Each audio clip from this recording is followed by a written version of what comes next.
دوستو استقبال ہے آپ کا ہمارے چینل MU ملتانی ریئیکٹ پر۔ دوستو آج کا یہ بیان عام نہیں ہے بلکہ یہ دلوں کو بیدار کرنے والی آواز ہے۔ اگر ہمارے دلوں میں ذرا سی بھی تڑپ ہے تو یہ الفاظ ہمیں سوچنے پر مجبور کر دیں گے۔ آئیے اسے توجہ سے سنتے ہیں اور دیکھتے ہیں کہ ہم اپنی زندگی میں کیا تبدیلی لا سکتے ہیں۔ یہ اللہ والے جو ہوتے ہیں آدمی کے اندر کو ٹھیک کرتے ہیں۔ جیسے ڈاکٹر کہتا ہے کہ اگر بلڈ پریشر کے مریض ہو تو نمک نہ کھاؤ، شوگر کے مریض ہو تو میٹھا نہ کھاؤ، بادی کے مریض ہو تو آلو نہ کھاؤ۔ اللہ والا کہتا ہے اگر تمہارے اندر شرک کی بیماری ہے تو خدا کے دروازے کے سوا کہیں نہ جاؤ۔ اللہ والے اندر کا علاج کرتے ہیں، روحانی علاج کرتے ہیں، اس بیماری کا علاج کرتے ہیں جو قبر میں کام آئے گی۔ جب اللہ والوں کی مجلس میں بیٹھو گے تو وہ تمہیں یہ بتائیں گے کہ نبی کی سنتوں کے پھول چھوڑ کر بدعت کے کانٹوں کی طرف نہ جاؤ۔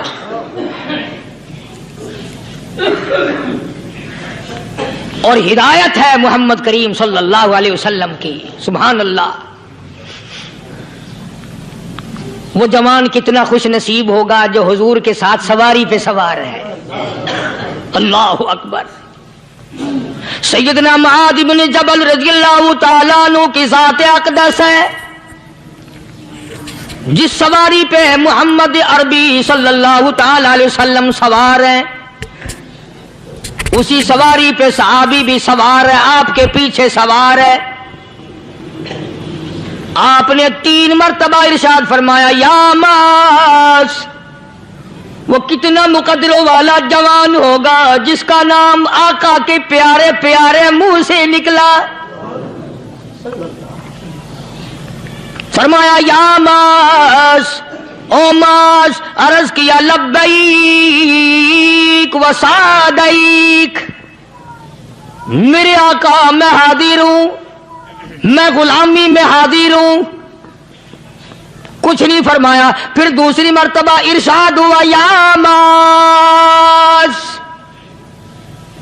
عرض کیا لبیک و سعدیک، کالی کملی والے میں تیری خدمت میں حاضر ہوں، میں غلامی میں حاضر ہوں۔ تیسری مرتبہ پھر فرمایا یا معاذ۔ سمجھے آپ؟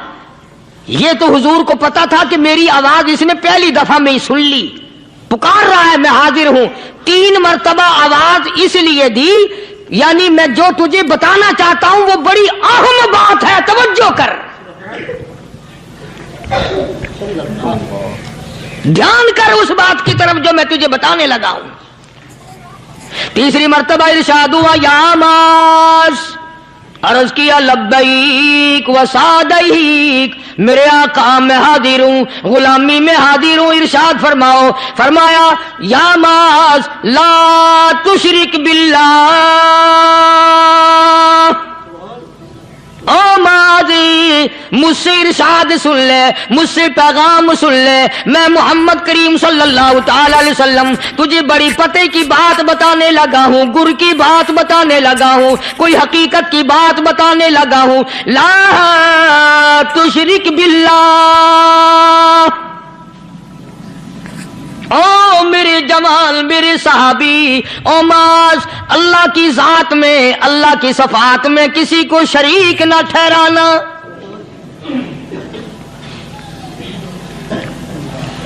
کسی کو بگڑی بنانے والا نہ سمجھنا، کسی کو پریشانی دور کرنے والا نہ سمجھنا، زندہ کرنے والا، مارنے والا، فقیر بنا دینے والا، فقیر کو شہنشاہ بنا دینے والا اس کے سوا کوئی نہیں۔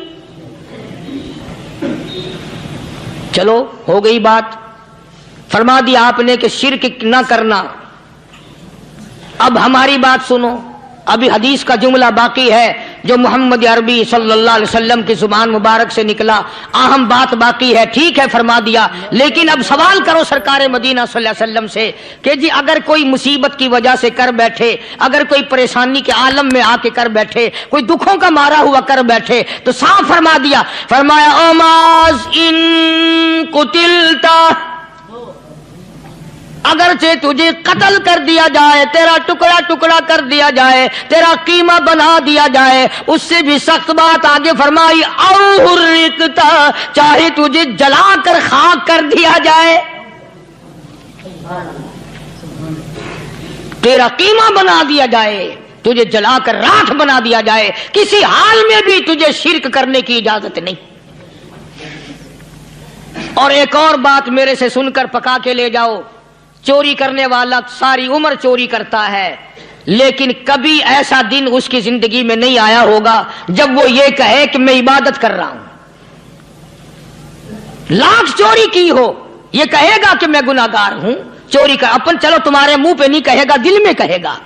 زنا کرنے والا کبھی نہیں کہتا کہ میں گناہ نہیں کرتا، شراب پینے والا کبھی نہیں کہتا کہ میں گناہ نہیں کرتا، حرام کھانے والا، رشوت لینے والا کبھی نہیں کہتا کہ میں گناہ نہیں کرتا۔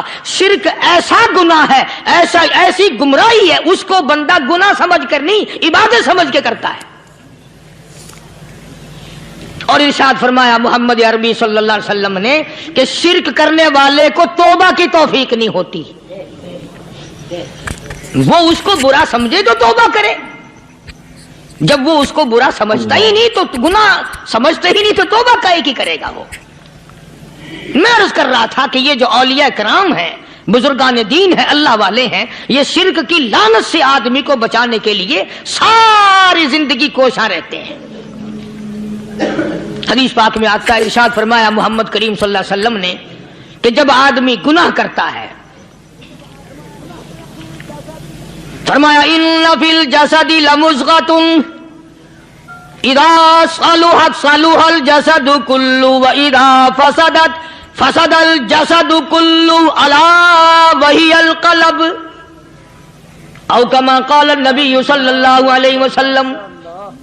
ارشاد فرمایا آدمی کے بدن میں ایک گوشت کا ٹکڑا ایسا ہے کہ جب وہ ٹھیک ہو جائے تو سارا بدن ٹھیک ہو جاتا ہے، جب وہ بگڑ جائے تو سارے بدن کا نظام بگڑ جاتا ہے۔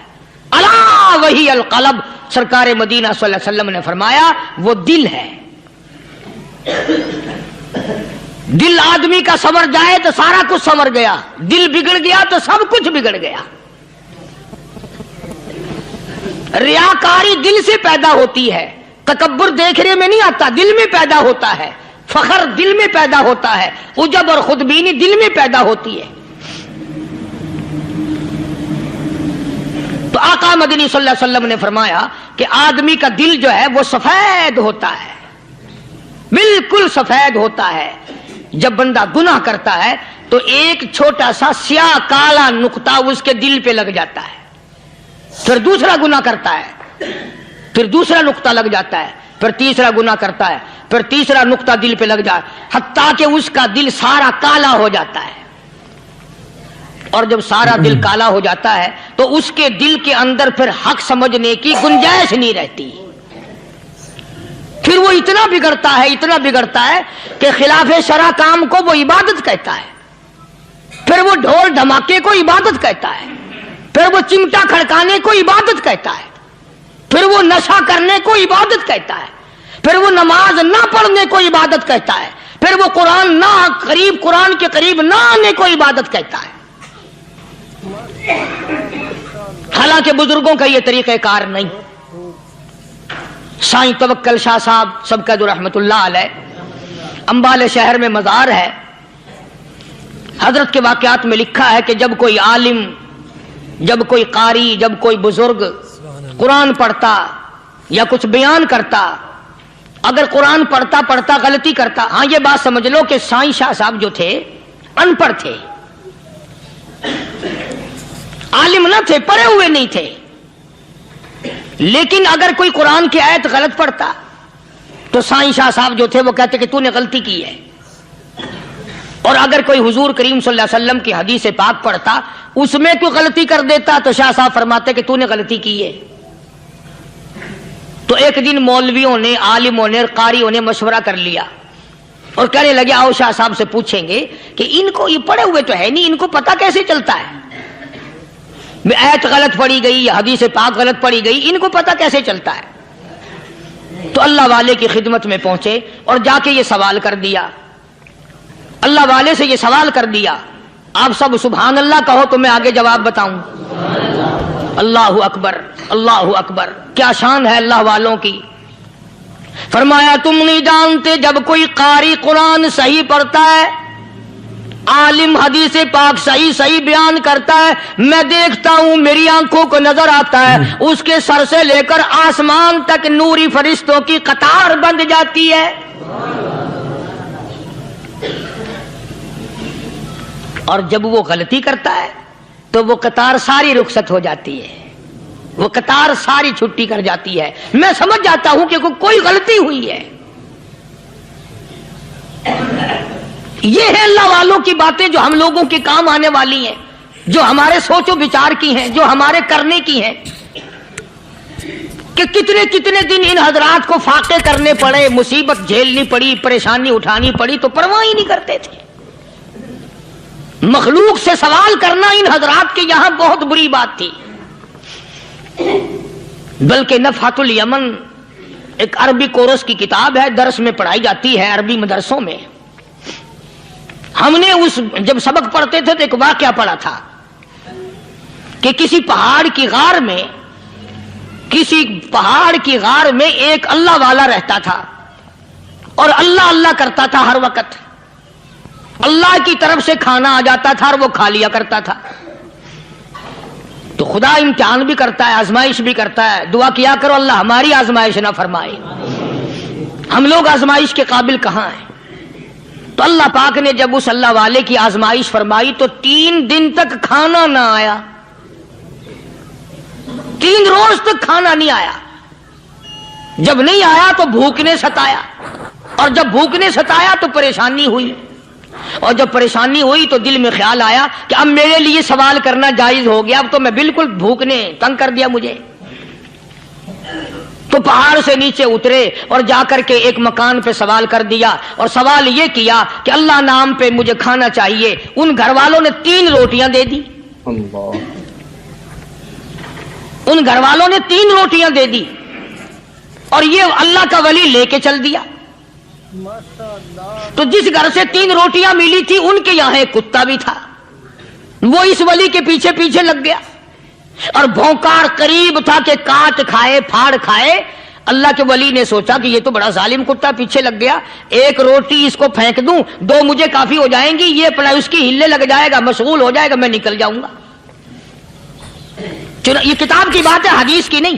تو نفحۃ الیمن کتاب میں واقعہ یوں لکھا کہ کتا 1 روٹی کھا کے پھر بھاگ کے اس ولی کو مل گیا اور بہت بھونکار کاٹنے کے قریب ہوا. تو پھر اللہ کے ولی نے سوچا کہ یار 1 ہی روٹی کافی ہو جائے گی, یہ تو پھر ظالم پیچھے ہو گیا. اس نے دوسری روٹی بھی اس کو پھینک دی. اللہ کی شان, کتا دوسری روٹی کھا کر کے پھر ولی کے پیچھے پیچھے. اس نے سوچا ایسی روٹیوں سے تو یوں ہی بھلے, وہ تیسری بھی پھینک دی.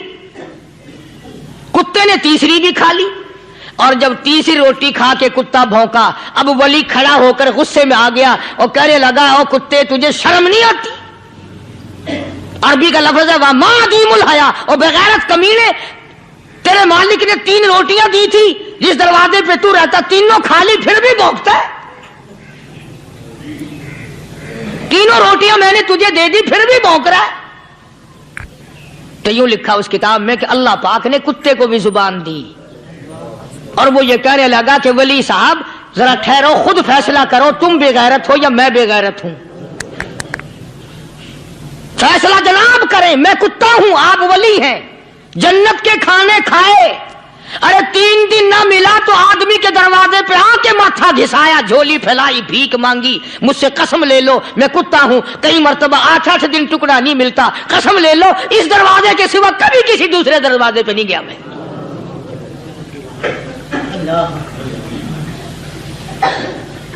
تجربہ کر لو. 3 دن کتے کو ٹکڑا ڈالو, 4تھے دن دم ہلا کر تمہارے پاؤں میں لٹے گا. ساری عمر گزر گئی اس مالک کا دیا ہوا کھاتے ہوئے پیتے ہوئے, آج بھی تجھے اس مالک کا دروازہ سمجھ نہیں آیا. پانی وہ پلاتا والذی ہوا یطعمنی ویسقین, وَإِذَا مَرِضْتُ فَهُوَ يَشْفِينِ.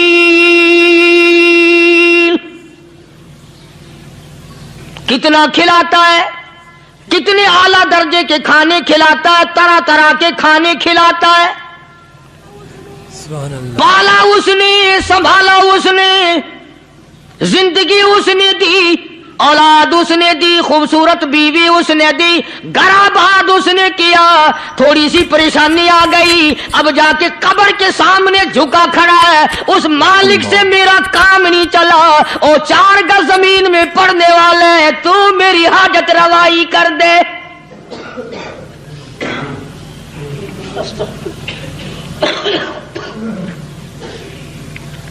کون سے ولی نے یہ تعلیم دی، کون سے ولی نے یہ ترغیب دی؟ خواجہ قطب الدین بختیار کاکی رحمت اللہ علیہ، بابا فرید الدین شکر گنج رحمت اللہ علیہ کا پیر ہے. اتنے اللہ والے لوگ تھے، اتنے اللہ والے لوگ تھے. خواجہ قطب الدین بختیار کاکی رحمت اللہ علیہ کا آخری وقت دلی شہر میں آ گیا. نہ دولت تھی، نہ کوٹھی تھی، نہ بنگلہ تھا، فقیری. ہائے ہائے، عجیب بادشاہت ہوتی ہے ان لوگوں کی. بادشاہ ان کے دروازوں پہ آیا کرتے تھے. خواجہ ابو الحسن خرقانی رحمت اللہ علیہ بزرگ گزرے ہیں. محمود غزنوی کا زمانہ ہے. محمود غزنوی مرحوم بادشاہ نیک آدمی تھا. خواجہ ابو الحسن خرقانی رحمت اللہ علیہ کی خدمت میں آیا اور حضرت نے یوں پوچھ لیا، فرمایا محمود 2-4 دن پہلے بھی تو سنا تھا کہ تم ادھر آئے ہو، مجھ سے مل کے نہیں گئے؟ تو کہنے لگا حضرت سرکاری دورے پہ آیا تھا، سرکاری دورے کی لپیٹ میں اللہ والے کی زیارت کو بے ادبی سمجھتا ہوں. اللہ والے کی زیارت کرنے آؤں، کام کوئی اور لے کر آؤں اور اللہ والے کی زیارت کروں؟ میرے نزدیک یہ بے ادبی ہے. فرمایا آج ارادہ کر کے آئے ہو؟ کہ جی ہاں ارادہ کر کے آیا ہوں. باتیں ہوتی رہی. محمود کہنے لگا حضرت آج بہت بڑا کام لے کر آیا ہوں، دعا فرماؤ. سومناتھ کے مندر پہ حملے کا ارادہ ہے. 70 راجاؤں کی فوج آئیں گی، 70 بادشاہوں کی فوج آئیں گی، 70 راجا ہندو اپنی فوج لے کر آئیں گے. میں اکیلا مسلمان مقابلے میں آؤں گا. دعا فرماؤ وہ قادر کریم مجھے فتح عطا فرمائے. کیسی نیت لے کر آیا کرتے تھے بادشاہ لوگ فقیروں کے دربار میں. آج تو اگر کسی ولی کے پاس بھی جاؤ گے، میں نے مولانا عبید اللہ انور مدذلو سے پچھلے دنوں عرض کر دیا، میں نے کہا حضرت آپ اپنے گھر میں ہی رہتے ہیں، باہر نہیں نکلتے، کئی دن لوگوں کو نیکی ملے گی، زیارت ہوگی. تو فرمانے لگے قاری صاحب آپ کو کیا پتا ہے، بس اسی کام کے لیے لوگ آتے ہیں. ہماری اینٹ پر دو، ہم نے مکان بنانا ہے، ہمیں دکان کا تعویذ دے دو، ہمارے پیچھے دشمن لگ گیا، ہمارا مقدمہ ہو گیا، اور یوں تو کہنے کوئی بھی نہیں آتا، دعا کر دو اللہ میری قبر میں بھلائی فرما دے.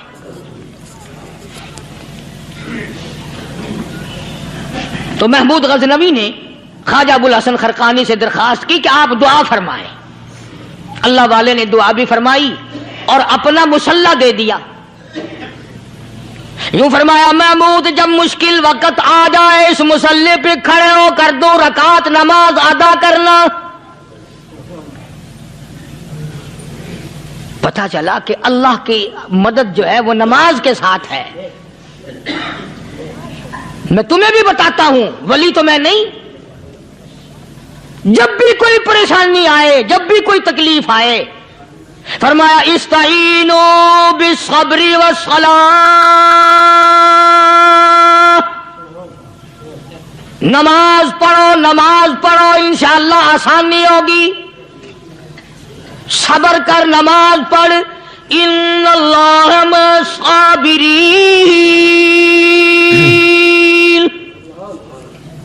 اللہ پاک صبر کرنے والوں کا ساتھی ہے. صبر بھی کرتا جا، نماز بھی ادا کرتا جا. جس سے تیرا بگاڑ ہے یوں بھی سوچتا جا میری طرف سے کوئی ظلم نہ ہو جائے، میں مارا جاؤں گا. اللہ ساتھ لے کر چلا گیا اور اپنی فوج کو لے کر کے سومناتھ کے مندر پہ حملہ کر دیا.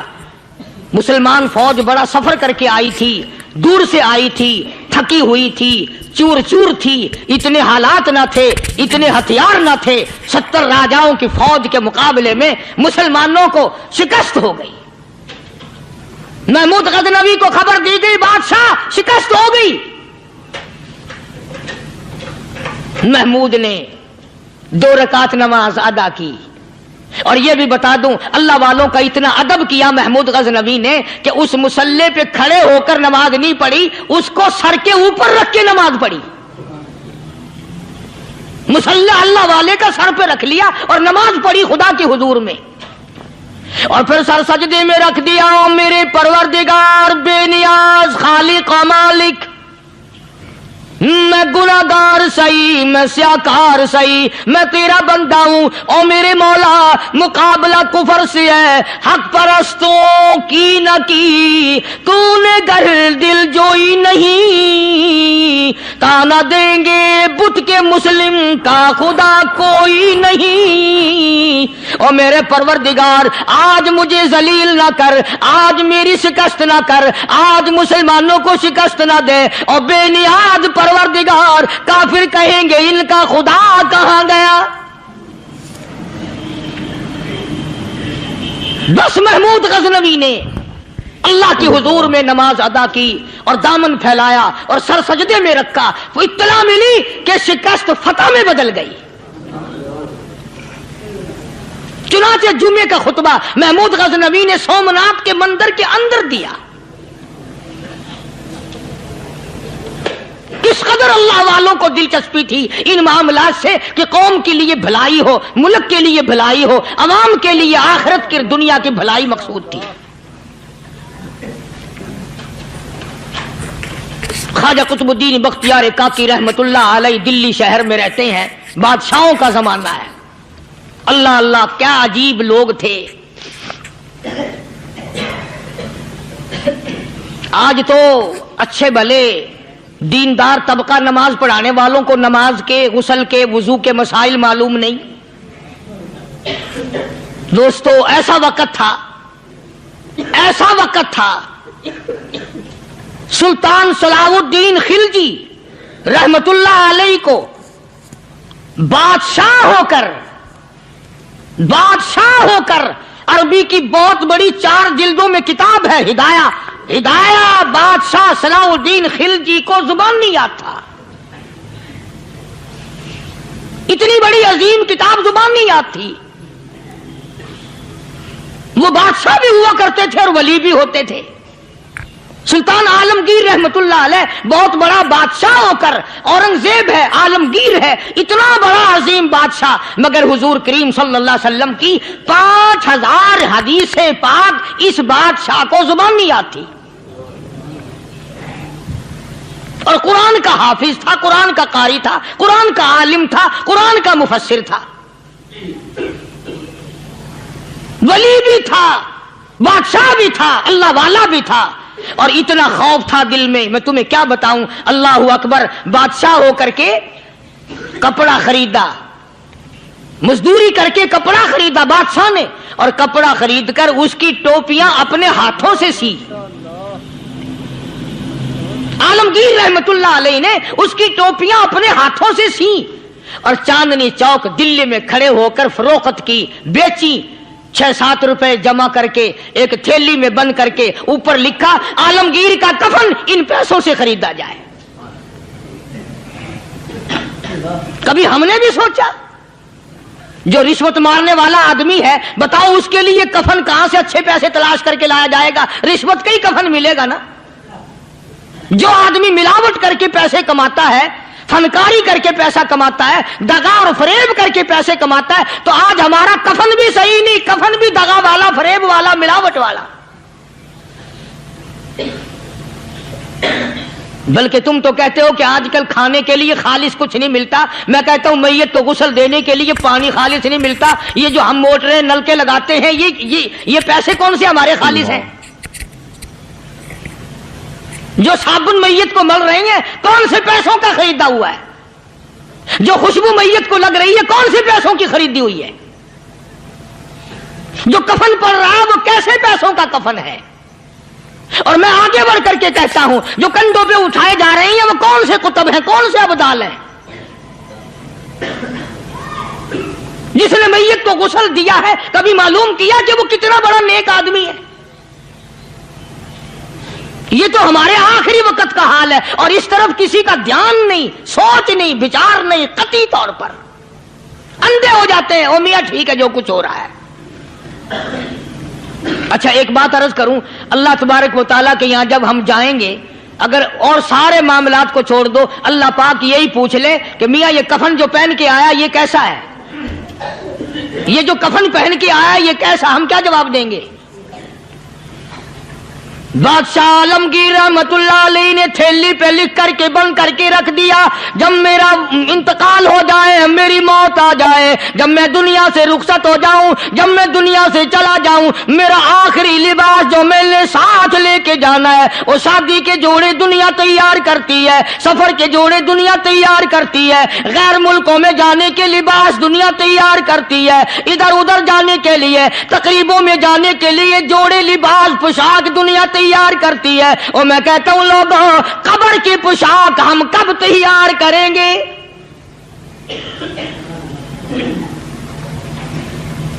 عالمگیر رحمت اللہ علیہ نے خود اپنے کفن کا انتظام کر کے رکھ دیا۔ ہمارے گھروں میں تو اگر کفن کا ذکر کرو تو گھر والے بھی منہ بنائیں گے، چھوڑو تم نے کفن کی باتیں بنانی شروع کر دی ابھی سے ہی۔ اور ایک اور عرض کروں، کفن بھی مقدر والوں کو ملتا، کئیوں کو ملتا ہی نہیں۔ کفن نہیں ملتا، قبر نہیں ملتی، نماز جنازہ نہیں ملتی، غسل نصیب نہیں ہوتا۔ مقدری سودے ہیں، نہ یہ دولت سے بات بنتی ہے، اور نہ یہ اقتدار سے بات بنتی ہے، اور نہ یہ سرمایہ سے بات بنتی ہے۔ یہ تو تقدیروں کے مسئلے ہیں جو مالک نے اپنے ہاتھ میں رکھا ہے۔ جناب رسول کریم سب کہہ دو صلی اللہ علیہ وسلم کے سگے چچا، اللہ غنی جنگ احد ہے،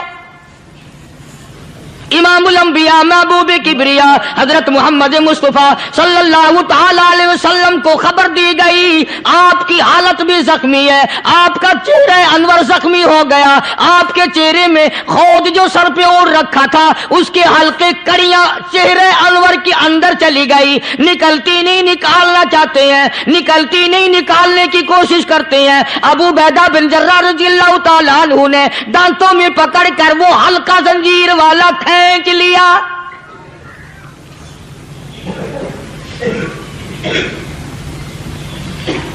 اللہ غنی، ادھر خون کا پھوارا چھوٹا، خون کا پھوارا چھوٹا۔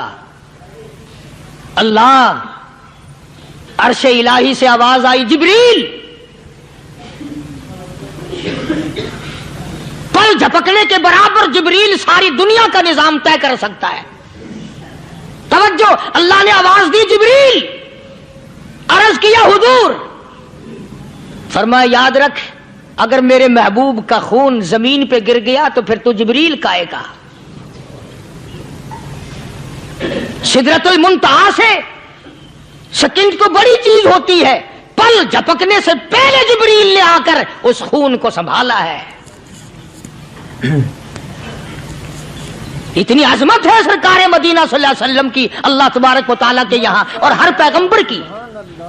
ابراہیم علیہ السلام کو وقت کے بادشاہ نے منجنیق میں بٹھا کر یوں آگ میں پھینک دیا، اس منجنیق میں سے، پنگوڑے میں سے خلیل نکل چکا۔ آواز آئی جبریل، جواب ملا حضور کہ میرا خلیل کو کیا ہوا؟ حضرت جبریل کو حکم ہوا یاد رکھ اگر خلیل کا ایک بال بھی جل گیا تو جبریل کس کام کا؟ اللہ تبارک و تعالیٰ کے فرشتے نے پہلے پہنچ کر آگ پہ پر بچھا دیے۔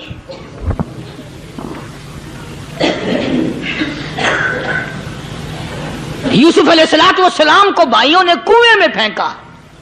اب بتاؤ کنواں کوئی 100-200 گز یا 100-200 میل تو لمبا نہیں ہوتا۔ میں خالق کی بے نیازی تمہیں بتا رہا ہوں اور اپنے پیغمبروں کی کس طرح حفاظت فرماتے ہیں، سبحان اللہ۔ بھائیوں نے کنویں میں دھکا دیا، جبریل جی یہ کیا ہوا؟ تو میرا نبی آیا۔ میرے نبی کے کنویں میں جانے سے پہلے تخت بچھا دے. جبریل نے پر بچھا کر تخت بنا دیا. وہ تو یوں بچاتا ہے, وہ تو یوں سنبھالتا ہے. ابو عبیدہ بن جرہ رضی اللہ تعالی عنہ نے سرکار مدینہ صلی اللہ علیہ وسلم کے چہرے انور میں سے وہ جو زنجیر کڑی کھینچی, اللہ اللہ, ابو عبیدہ کے 2 دانت نیچے کے, 2 اوپر کے, 4 دانت نکل گئے. آج ہمارے دانتوں کو کیڑے کھا جاتے ہیں, کھوکھریں بن جاتی ہیں, نکل جاتے ہیں. ابو عبیدہ تو کتنا خوش نصیب جوان ہے, تیرے 4 دانت تو نکل گئے پر حضور صلی اللہ علیہ وسلم کی تکلیف کو تو نے دور کیا. یعنی آقا کی خدمت کرتے ہوئے ابو عبیدہ کے دانت نکل گئے. ادھر اپنی تکلیف ہے, ادھر پتا چلا کالی کملی والے صلی اللہ تعالی علیہ وسلم تیرے چچا کا حال ٹھیک نہیں. صلی اللہ علیہ وسلم بڑا صدمہ پہنچا, بڑا رنج پہنچا. ایک بات کرتا ہوں, توجہ کر کے لکھ کے لے جاؤ, کام آئے گی. بیٹیوں کو بتاؤ, بہنوں کو بتاؤ. سرکار کی نظر پڑی, سرکار کی نظر پڑی. حضرت صفیہ رضی اللہ تعالی عنہ, حضور کی بوا, حضور کی پھوپھی, حضرت زبیر رضی اللہ تعالی عنہ کی اماں, امیر حمزہ رضی اللہ تعالی عنہ کی بہن دوڑی دوڑی آتی ہے. پتا چلا نا مدینے میں کہ بھائی کا حال ٹھیک نہیں, شہید کر دیا گیا. عورت ذات دوڑی دوڑی آئی. حضور نے فرمایا زبیر کون عورت ہے, جا کے روکو, لاش کا حال ٹھیک نہیں, کپڑے پھاڑے گی, جزا فضا کرے گی. میں نے سنا ہے لاش کا حال ٹھیک نہیں ہے. حضرت زبیر نے آ کے روکا, قریب آ کر پہچان لیا حضرت زبیر کی اماں تھی. انہوں نے کہا اماں اجازت نہیں, آگے نہ جاؤ. حضرت صفیہ عرب کی تکڑیم آئی, مارا غصہ زبیر کو, اوپر پھینک دیا. کہنے لگی ہٹ ایک طرف, میں اپنے بھائی کو دیکھنے نہ جاؤں. زبیر کو تو مکہ مار کے پرے پھینک دیا. اور لوگوں توجہ کرو, غلام آپ بھی بنتے ہیں, غلام میں بھی بنتا ہوں. خدا کی قسم ٹائم پہ غلامی کا پتہ چلتا ہے. پھر زبیر کہنے لگا اماں حضور نے منع فرمایا, آگے نہ جا, حضور نے منع فرمایا. خدا کی قسم ذمہ داری سے کہتا ہوں, علماء نے لکھا ہے حضرت صفیہ نے جو پیر قدم آگے رکھنے کے لیے اٹھایا ہوا تھا وہ آگے نہیں رکھا, پیچھے ہٹ کے رکھا ہے. میرے نبی کے فرمان کے خلاف نہ ہو جائے, میرے نبی کے ارشاد کے خلاف نہ ہو جائے. اگر خلاف ہو گیا تو میں ماری جاؤں گی. اور وہیں رک گئی, کہنے لگی او زبیر بیٹے جاؤ, میرے محبوب سرکار مدینہ صلی اللہ تعالی علیہ وسلم سے جا کے کہو میں نے لاش کا حال سن لیا ہے, مجھے سب کچھ پتا چل گیا ہے. جا کے کہو بے شک میں عورت ہوں لیکن گھبراؤں گی نہیں. جب سے میں نے تیرا کلمہ پڑھا ہے میں نے صبر کرنا بھی سیکھ لیا ہے.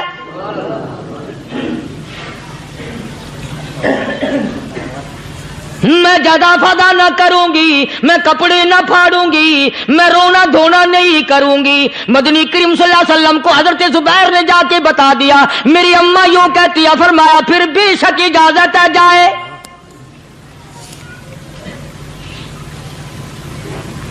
آج کی کوئی مائی ہوتی اتنا حال دیکھ کر بھائی کا نہ جانے ہارٹ فیل ہو جاتا. صفیہ نے آ کے دیکھا اپنے بھائی سیدنا امیر حمزہ کے دونوں کان نہیں, ناک نہیں, لب نہیں, 11 ٹکڑے ہوئے پڑے.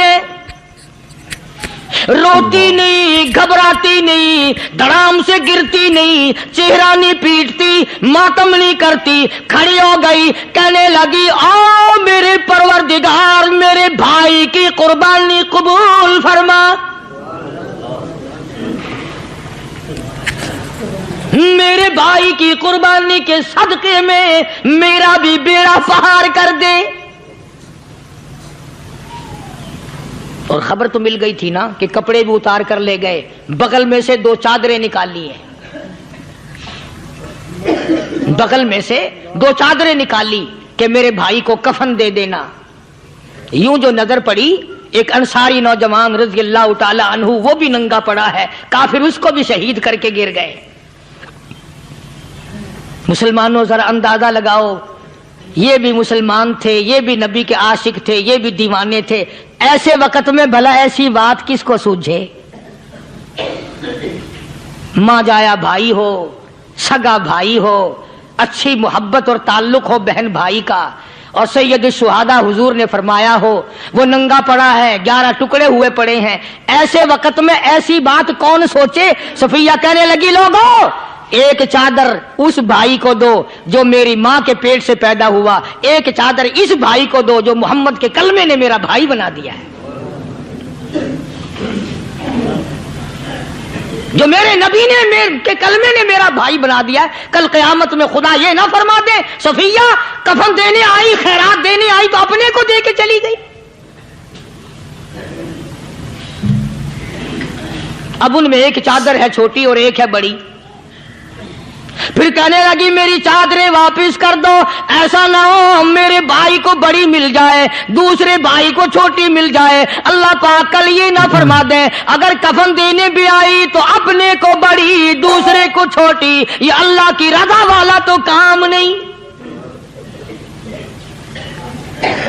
قرہ اندازی کی، سگے بھائی سیدنا امیر حمزہ رضی اللہ تعالیٰ عنہ کے حصے میں چھوٹی چادر آئی اور اس انصاری جوان کے حصے میں بڑی چادر آ گئی۔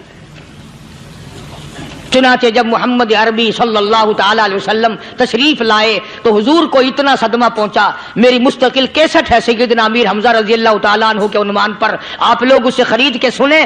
تم بھی کہتے ہو کہ ہم نے اسلام کی بڑی خدمت کی، ہم نے قرآن کی بڑی خدمت کی، ہم نے علماء اور طالب علموں کی بڑی خدمت کی، ہم نے مسجد اور مدرسوں کی بڑی خدمت کی۔ میں یہ کہتا ہوں آؤ دیکھو تو صحیح کہ ان حضرات نے کہاں تک قربانیاں دی ہیں۔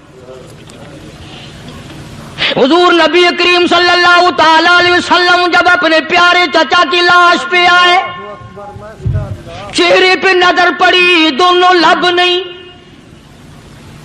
کالی کملی والے صلی اللہ تعالی علیہ وسلم نے منہ میں جھانک کر دیکھا تو زبان نہیں، ذرا نیچے کو نظر کی پیٹ میں جگر اور کلیجہ نہیں، دونوں ہاتھ نہیں دونوں کان نہیں۔ یہ حال دیکھ کر حضور صلی اللہ علیہ وسلم کو چکر آ گیا، زمین پہ تشریف فرما ہو گئے، اور پھر بلکہ یہاں تک لکھا ہے کہ آپ نے یوں فرمایا او میرے مالک اگر صفیہ مائی میری بوا پھوپھی یہاں نہ ہوتی تو میں یہ ٹکڑے بھی نہ اٹھاتا، اگر تو یوں ہی راضی ہے تو میں بھی یوں ہی راضی ہوں۔ اور پھر جب ان ٹکڑوں کو جوڑا گیا تو صحابہ نے عرض کیا یا رسول اللہ صلی اللہ تعالی علیہ وسلم امیر حمزہ قداور آدمی تھا، لمبا تکڑا بہادر آدمی تھا، حالت یہ ہے چادر چھوٹی ہے بھی ایک ہی، اگر سر ڈھانپتے ہیں تو پیر کھل جاتے ہیں، پیر ڈھانپتے ہیں تو سر کھل جاتا ہے۔ حضور نے فرمایا سر کو چھپا دو، پیروں پہ میرے چچا کے درختوں کے پتے ڈال دو۔ میں یہ عرض کر رہا تھا کہ اللہ والے ہر وقت میں آدمی کی اصلاح کی کوشش کرتے ہیں، اسے بنانے کی کوشش کرتے ہیں، اسے سمجھانے کی کوشش کرتے ہیں۔ اللہ تبارک و تعالی ہر مسلمان کو توفیق دے کہ وہ اپنی زندگی بھر اللہ والوں کی خدمت میں جانے آنے کی، قرآن کی خدمت کی ہر وقت پروگرام بنائے، نیت خیر رکھے۔ کیوں؟ اس لیے اسی کو کہتا ہے کہ لیے پھرتی ہے بلبل چونچ میں گل، لیے پھرتی ہے بلبل چونچ میں گل، اور ڈھونڈتی ہے شہید ناز کی تربت کہاں ہے، تلاش کرتے ہیں جانور پرندے کہاں پر اللہ کی رحمت برس رہی ہے۔ تو ہمیں بھی اللہ کی رحمت کا طالب ہونا چاہیے، اللہ کی رحمت کا متلاشی ہونا چاہیے۔ اللہ پاک مجھ پہ اور آپ سب پر، ساری امت پر اپنا کرم فرمائے۔ آسمانی کتابیں نازل فرمائی اسی کو لوگ زیادہ چمکاتے ہیں۔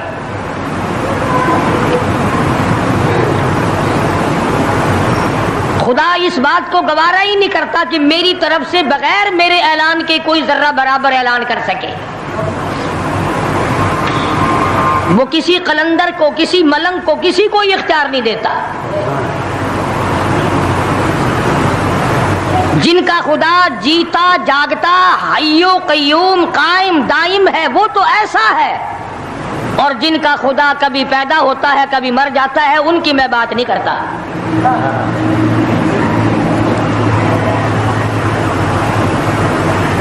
پروردگار عالم نے ایک طریقے کا سوال کر دیا، اگر تم میرے معاملات میں شریک کار بنتے ہو تو آؤ پھر ایک ناخون بنا کے دکھاؤ، ایک بال بنا کے دکھاؤ، درخت کا ایک پتا بنا کے دکھاؤ، پتھر کا ایک روڑا بنا کے دکھاؤ، مٹی کا ایک ذرہ بنا کے میرے سامنے لاؤ۔ پروردگار عالم نے فرمایا چلو تم سے گائے کیا بنواؤں گا، بھینس کیا بنواؤں گا، بکری کیا بنواؤں گا، زمین و آسمان تم کیا بناؤ گے، چاند سورج ستارے کیا بناؤ گے، انسان تو بنانا تمہارے بس کا کام کہاں ہے۔ لَن يَخْلُقُوا ذُبَابًا، تم مجھے مکھی کا ایک پر بنا کے تو دکھاؤ۔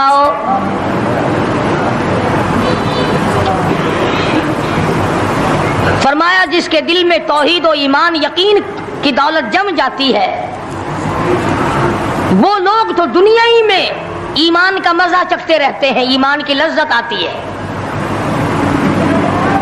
صحابہ اکرام رضوان اللہ تعالی علیہ مجمعین کی جماعت نے دنیا ہی میں جنت کو دیکھا، جنت کی خوشبو سونگھی، کسی کو جنت کی ہوا لگی، کسی نے جنت کا نقشہ دیکھا، کسی کو جنت کا نظارہ کرا دیا گیا دنیا ہی میں۔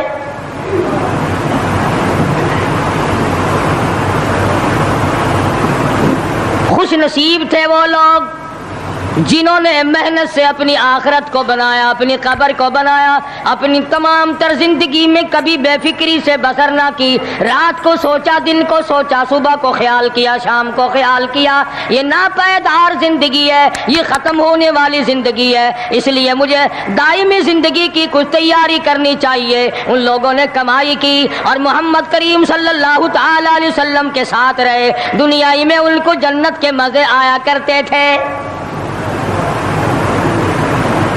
من عمل صالحا من ذکر او انثى وهو مؤمن فلنحيينه حیاتا طیبا۔ محنت کرنی پڑتی ہے، تکلیف اٹھانی پڑتی ہے، پریشانی جھیلنی پڑتی ہے، جب جا کر کچھ کام بنتا ہے، استقامت کے ساتھ کام بنتا ہے، جہاد فی سبیل اللہ کے ساتھ کام بنتا ہے، گردنیں کٹانے سے کام بنا کرتا ہے، اپنی جانوں کا قیمہ بنوانے سے کام بنا کرتا ہے، پھونک مارنے سے نہ کبھی کام بنا اور نہ آج بن سکتا ہے۔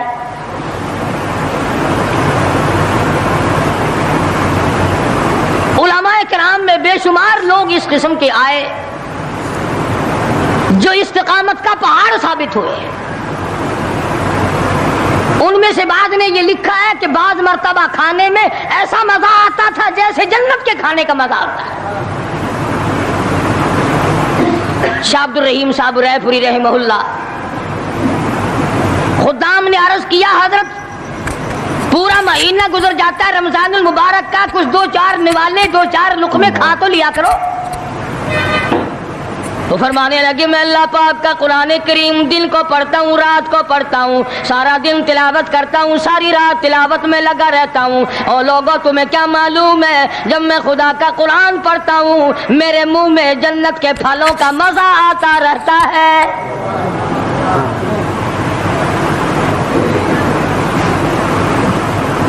صحابی ہے مدنی کریم صلی اللہ تعالی علیہ وسلم کا، احد پہاڑ کی طرف جا رہا ہے، ایک دوسرا صحابی سامان لے کے لینے کے لیے واپس آ رہا ہے، وہ جانے والا پوچھتا ہے کدھر چلا، کہتا ہے مجھے فلانا کام ہے، پوچھا تم کہاں چلے، کہتا رب ذوالجلال کی قسم احد پہاڑ سے جنت کی خوشبو آ رہی ہے۔